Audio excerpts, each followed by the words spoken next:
दोस्तों वैश्यावृत्ति एक ऐसा शब्द है जिसके बारे में बात करने से सभ्य समाज के लोग आज भी कतराते हैं। हालांकि शाम होते ही ज्यादातर इसी सभ्य समाज के लोग वैश्याओं के यहाँ मौजूद होते हैं। ये सवाल अक्सर हम सभी के दिमाग में घूमता होगा कि वैश्यावृत्ति की शुरुआत कब हुई और कहाँ हुई और कैसे हुई। दोस्तों ये देश का वो इतिहास है जिसकी बात आज कोई नहीं करना चाहता, क्योंकि यह देश का एक काला इतिहास है। दोस्तों मुगल काल में तवायफों का काम केवल दरबार में नाच गाकर शाही परिवार का मनोरंजन करना होता था, लेकिन धीरे धीरे इन कोठों को वैश्यावृत्ति का ठिकाना बना दिया गया। इसके अलावा 16वीं-17वीं शताब्दी में जब गोवा पर पुर्तगालियों ने कब्जा किया हुआ था, उस दौर में ये लोग जापान द्वारा गुलाम बनाई गई लड़कियों को खरीद कर लाया करते थे। धीरे धीरे प्रवृत्ति ब्रिटिश सरकार तक पहुँच गयी थी। वो भी भारत के गरीब लड़कियों के परिवारों को पैसे देकर या जबरन उठाकर वैश्यावृत्ति के धंधे में झोंकने लगे। ब्रिटिश काल में कई आर्मी कैंपों के पास वैश्यावृत्ति के ठिकाने खोले गए थे।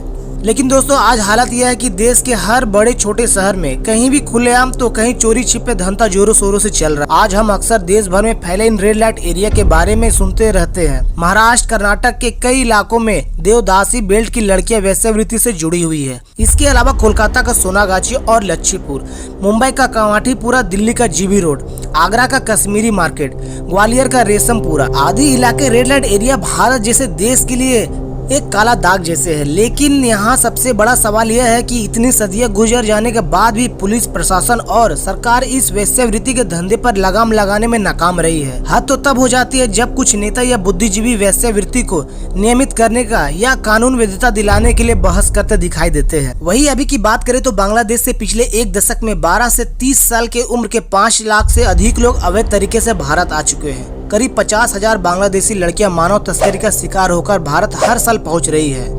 बांग्लादेश से रोजी रोटी की लालच देकर लड़कियों को भारत लाया जाता है, लेकिन इनमें से ज्यादातर कानूनी रास्ते नहीं होते। वे सीमा पार कराने वाले एजेंटों की मदद से भारत में घुसते हैं और देश के अलग अलग राज्यों में फैल जाते हैं। इसके बाद आधार कार्ड, राशन कार्ड जैसे जाली दस्तावेज बनाकर यहीं के बसिंदे बन जाते हैं। इनमें से कई पकड़े भी जाते हैं।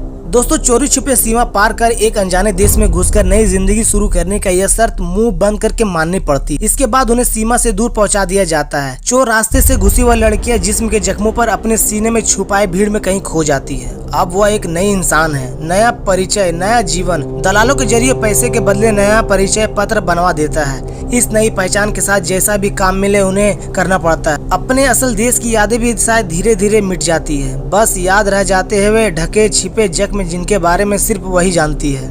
कई एनजीओ के डेटा और रिपोर्ट के आधार पर बीएसएफ की स्टडी ने इस बात का खुलासा किया है कि बांग्लादेश से मानव तस्करी का कारोबार भारत में परिवहन चढ़ रहा है। मानव तस्करी का यह पूरा नेटवर्क अब एक संगठित उद्योग में बदल चुका है। ट्रैफिक का यह पूरा चक्र अब सिर्फ डिमांड और सप्लाई के नियम के आधार पर काम नहीं कर रहा है। दोनों ही देश में बॉर्डर यह कारोबार अब एक संगठित नेटवर्क और चैनल के द्वारा नियंत्रित हो रहा है। ट्रैफिकिंग का यह नेटवर्क भारत के कई राज्यों के कई शहरों में हो रहे हैं। लड़कियों को बांग्लादेश से अवैध तरीके से लाने के लिए नेटवर्क का यह काम करने का अपना तरीका है। देश में अलग अलग हिस्सों से कोलकाता के ट्रैफिकिंग के एजेंटों को सूचना पहुंचाई जाती है, जहां से एक पूरा सिंडिकेट लड़कियों को सीमा पार कराकर घुसपैठ कराने और फिर उन्हें देश के अलग अलग हिस्सों में पहुंचाने का काम करता है। आमतौर पर युवा लड़कियों को कोठे, सस्ते होटल, डांस बार, देह व्यापार, मसाज पार्लर जैसे गुमनाम अंधेरों ठिकानों पर लगा दिया जाता है। इन लड़कियों को अक्सर ही भारत में बेहद अमान्य और दयनीय परिस्थितियों में अपना जीवन बिताना पड़ता है। कुछ लड़कियों को घरेलू कामों के लिए अलग अलग रोजगार एजेंसियों में लगाया जाता है, तो कुछ की तो जबरन शादी तक करवा दी जाती है।